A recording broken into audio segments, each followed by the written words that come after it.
Hello, আমি ঋতব্রত তোমাদের সামনে নিয়ে চলে এসেছি গ্রুপ ডির রিজনিং নিয়ে।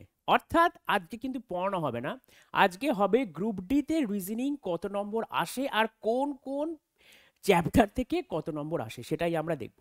গ্রুপ ডি রিজনিংয়ে তোমাদের টোটাল আসে হচ্ছে 30টা নম্বর, এবং লক্ষ্য করে দেখবে যে এই 30টা নম্বরে কিন্তু 30-এ 30ই পাওয়া যায়। আর 30-এ 30 পাওয়ার জন্য তোমাদের ফার্স্টে দেখে নিতে হবে গ্রুপ ডিতে কি কি সিলেবাস আছে। দেখো, সিরিজ সিরিজ মানে কি? সিরিজ মানে তোমার নাম্বার সিরিজ হতে পারে, লেটার সিরিজ আছে, তারপরে আছে কন্টিনিউয়াস প্যাটার্ন সিরিজ,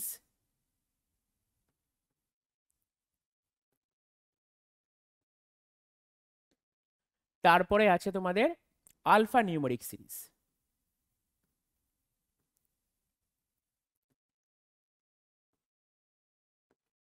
এই টোটাল তোমার সিরিজের আন্ডারে পড়ে, চারটে পড়ে। নাম্বার সিরিজ অর্থাৎ হচ্ছে তোমাদের নাম্বারগুলোকে নিয়ে একটা সিরিজ পূর্ণ করতে হবে। লেটার মানে তোমাদের ইংরেজি আলফাবেট, ভালো করে বলে দিই, শুধুমাত্র ইংরেজি আলফাবেটে জানা থাকলেই সেটা দিয়ে তোমাদের একটা লেটার সিরিজ হবে। তারপরে আছে আলফা নিউমেরিক সিরিজ, মানে লেটার আর নাম্বার মিলিয়ে তোমাদের হবে আলফা নিউমেরিক সিরিজ।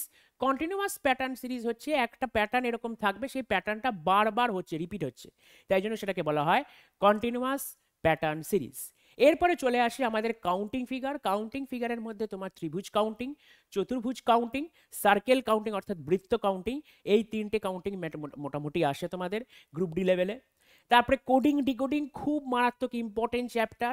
প্রথম যে 6টা চ্যাপ্টার আমি লিখেছি প্রথম পাতায়, series, counting figure, coding decoding, missing number, blood relation, distance and direction, এই যে 6টা চ্যাপ্টার শুধুমাত্র গ্রুপ ডি নয়, সামনে যে এনটিপিসি পরীক্ষা হবে সেখানেও কিন্তু ইম্পর্টেন্ট। এবং প্রতিটা পরীক্ষায় যেখানে যেখানে রিজনিং আসে, আমি বারবার বলি এই 6টা খুব গুরুত্বপূর্ণ, প্রতিটা জায়গায় একটা 6টা আসবেই আসবে।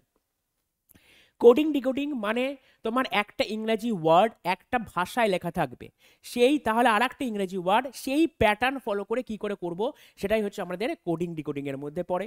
মিসিং নাম্বার, তোমাদের একটা জায়গায় তোমাদের মিসিং নাম্বার, মিসিং মানে কি? যেখানে নাম্বারটা নেই, সেই যেই শূন্যস্থান নাম্বারটা নেই সেটা তোমাদের মিসিং নাম্বার ফলো করতে হবে। এখানেও একটা প্যাটার্নের গল্প আছে। তারপরে ব্লাড রিলেশন, ব্লাড রিলেশন মানে তোমরা জানো রক্তের সম্পর্ক, মানে কে কার কাকু জেঠু মাসি পিসি, এই নিয়ে তোমাদের কোশ্চেন আসবে, সেটা হচ্ছে ব্লাড রিলেশন। তাহলে এরপরে আসে ডিস্টেন্স ডাইরেকশনে। ডিস্টেন্স ডাইরেকশনটা কি জিনিস? ধরো একজন বালক একটা ইনিশিয়াল পজিশন, প্রাথমিক অবস্থান থেকে প্রথমে গেল উত্তর দিকে 5 কিলোমিটার, তারপরে বাঁ দিকে গেল 4 কিলোমিটার, তারপরে ডান দিকে গেল 5 কিলোমিটার এবং অফিসে পৌঁছালো। প্রশ্ন আসবে অফিস থেকে তার বাড়ি কত দূর, বা বাড়ি থেকে অফিস তার বাড়ি কোন দিকে, বাড়ি থেকে তার অফিস কোন দিকে, অথবা অফিস থেকে তার বাড়ি কোন দিকে, এই টাইপের যে কোশ্চেনগুলো, এই কোশ্চেনগুলো পড়ে হচ্ছে ডিস্টেন্স অ্যান্ড ডাইরেকশন। এরপরে আছে সিলোগিজম। সিলোগিজম সম্পূর্ণ নতুন চ্যাপ্টার নয়, খুব পুরনো চ্যাপ্টার, খুব ইম্পর্টেন্ট চ্যাপ্টার সিলোগিজম। লজিক্যাল রিজনিং এই মুহূর্তে এখন ইম্পর্টেন্ট হতে চলেছে।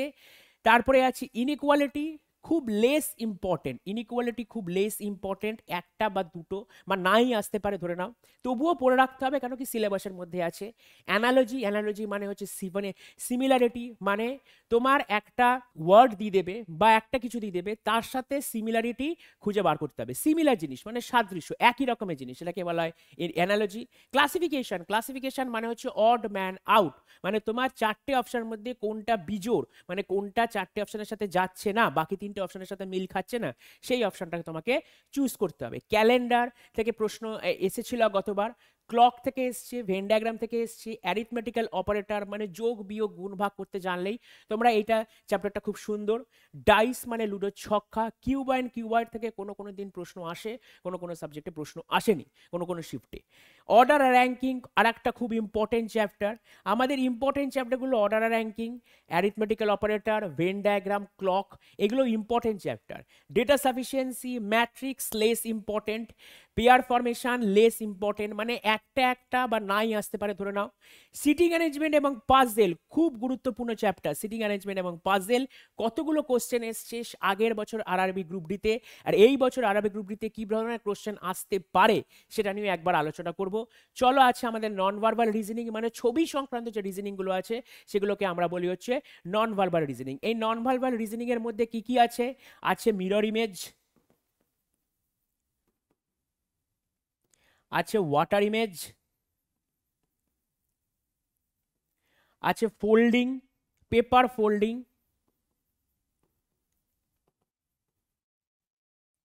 আছে series completion, series.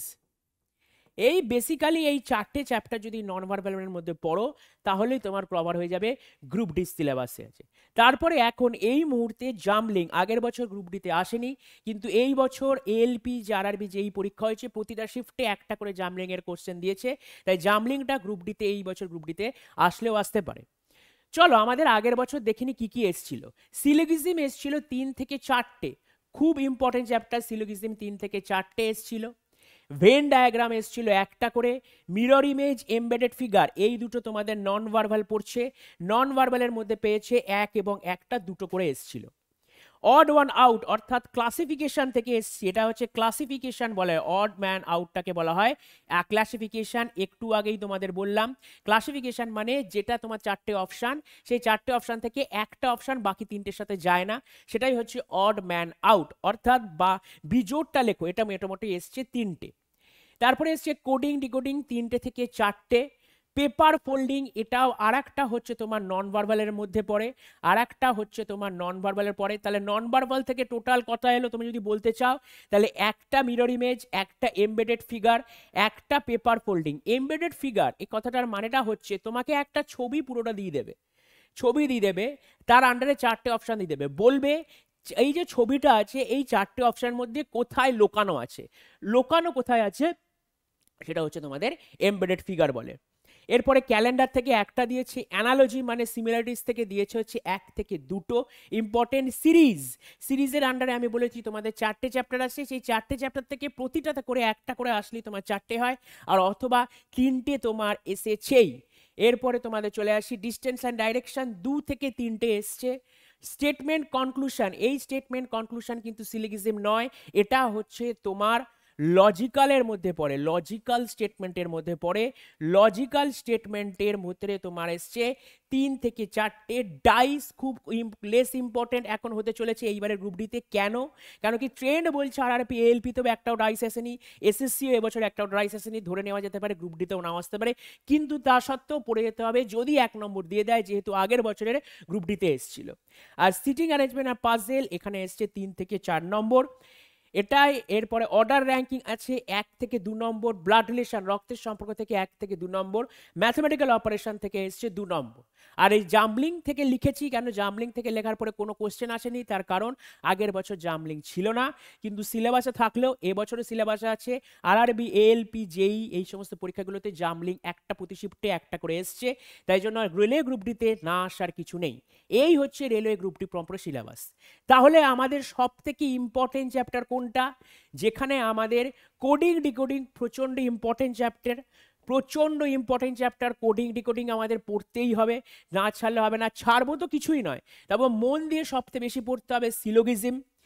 Embedded figure আসছে তোমার। টোটাল যে নন ভার্বাল রিজনিং আছে, টোটাল নন ভার্বাল রিজনিং মানে ছবি সংক্রান্ত যে রিজনিং আছে সেইটা নিয়ে তোমাদের এসছে 3খানা question, mirror image, embedded figure আর তোমাদের পেপার ফোল্ডিং, এই 3টে এসছে কোশ্চেন। তার মানে ওইটা আর একটা গুরুত্বপূর্ণ চ্যাপ্টার। কাউন্টিং ফিগার থেকে একটা এসছে, এটা লেখা হয়নি এখানে, কাউন্টিং ফিগার থেকেও কিন্তু একটা এসছে। তাহলে এই হচ্ছে আমাদের পুরো ডিটেল সিলেবাস। এই ডিটেল সিলেবাস জানার পরে সেইভাবে আমাদের করতে হবে কোন কোনগুলো ইম্পর্টেন্ট, কোন কোনগুলো ইম্পর্টেন্ট নাই। আমি বলবো 30-এ 30 যদি না পাও রেলওয়ে গ্রুপ ডিতে তাহলে কিন্তু চাকরি পাওয়াটা মুশকিল। কেন? এখন কম্পিটিশন প্রচুর হাই লেভেলে, 30-এ 30 কিন্তু একটাই এটা দিতে পারে। ঠিক আছে, তাহলে এখানেই আমি ভিডিওটা শেষ করছি, দেখা হবে তোমাদের নেক্সট ভিডিওতে। তাও তো টাটা বাই বাই। আর রিজনিং পড়তে থাকো, শুধুমাত্র রিজনিং পড়লে হবে না, বাকি সাবজেক্টগুলোও পড়তে হবে গ্রুপ ডিতে। যেমন আছে তোমাদের ম্যাথ, আছে তোমাদের জিকে, সবই তোমাদের পড়তে হবে। তাহলে চলো টাটা বাই বাই।